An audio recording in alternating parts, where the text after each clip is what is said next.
It's the 50th anniversary of Springfield Technical Community College since it was found in 1967. It recalls significant stories of how the college was found, by who and where. Going back before 1967, there is a tremendous history on the site of the campus. What's nice is this is our 50th year, and we get to celebrate that all year, and gives us a chance to talk about a lot of different things, even going back to 1967 when the college was founded, and how uniquely it was started as a technical institution, and how rare that was to really focus on the technical piece again. I am just astounded that the college is now 50 years old. I am extraordinarily proud to have been even a small part of where that college has come over that 50-year period. As I look back, I'm just thrilled that fate or destiny gave us a chance to do something which was pretty darn exciting for Springfield. The Springfield Armory is located at the campus of Springfield Technical Community College. It was the primary center for weapons manufacturing for U.S. military from 1977 until it closed in 1968. The site is preserved as the Springfield Armory National Historic Site, Western Massachusetts' only unit of National Park System. In 1968, U.S. Secretary of Defense Robert McNamara announced the closure of Springfield Armory. Then, the debate about who was going to take the site back had begun. STCC started as STI, Springfield Technical Institute, in a trade school. The founder of Springfield Technical Institute was Ed Garvey. He was the principal of the trade school, one of the 5 principals of the city's high schools, and STI was not yet established. He went to Charlie Ryan to get funding. Ed Garvey was the principal of trade school. He came to me after I'd been mayor a year or two, and he told me that if he only had one more year with these kids, he'd be able to guarantee that they would walk out of there with a great job. And he said, "Can you find me some money for one more year?" I said, "Yeah, and I believe in you." And so we did, and we called it, that extra year, we called it the Springfield Technical Institute. And it was funded with city money. He had established the Springfield Technical Institute in 1964. That was, it was housed at Trade High School. With the Armory closing, he perceived to be, correctly so, the great need for post-secondary education.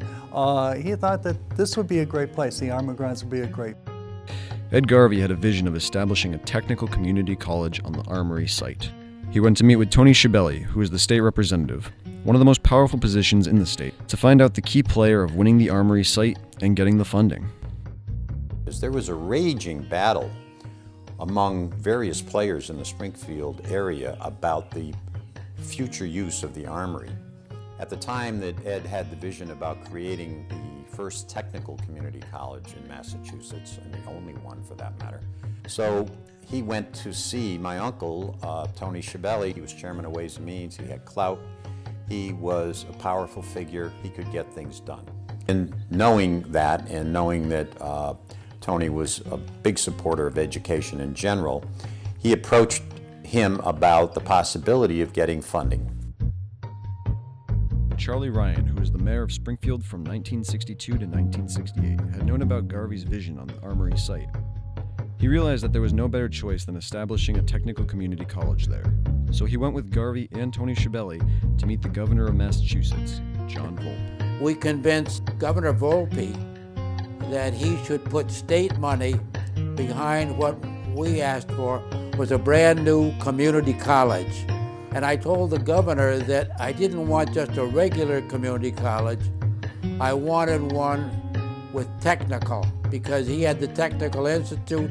I've seen that work. He said he'd be happy and proud to fund the Springfield Technical Community College.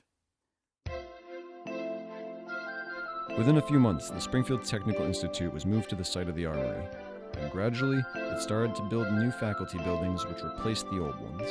In 1967-68, when they moved the campus to this venue, many of the buildings were considered historic and therefore could not be changed, altered. When I came to the institution, there were basically none of the buildings that you see here currently were here, except for Building 20, which really had only 3 floors to it. When the college first opened in 1967, there was really an effort on the part of everyone. And they had to really build walls in buildings because these were factory buildings that they were actually going to operate out of. And some of them were even houses that, the officers at the old armory. Gradually, in the 1970s and the 1980s, we had Building 2 opened, Building 13 opened, and Building 17, not exactly in that order. And the physical orientation of the campus was not going to be the campus green, as you might think. At the front of the building really faces Quarters 19. In 1980, in that time, the library was on the 2nd floor of Building 27. Also on the 2nd floor of 27 was the cafeteria. And the cafeteria was also incorporated into the theater program. So what was the cafeteria during the day became the theater program a couple of times a year. In 1983, the library was invited to move to the 1st floor of Building 27. So we basically doubled our space. In 2000, a Title III grant enabled the library to open up a teaching lab. We had almost 300 magazines in the library. For a variety of reasons, we cut that, some of them because programs changed. But now most of our magazines are electronically delivered, and the majority of the magazines that are in print are for reading enhancement.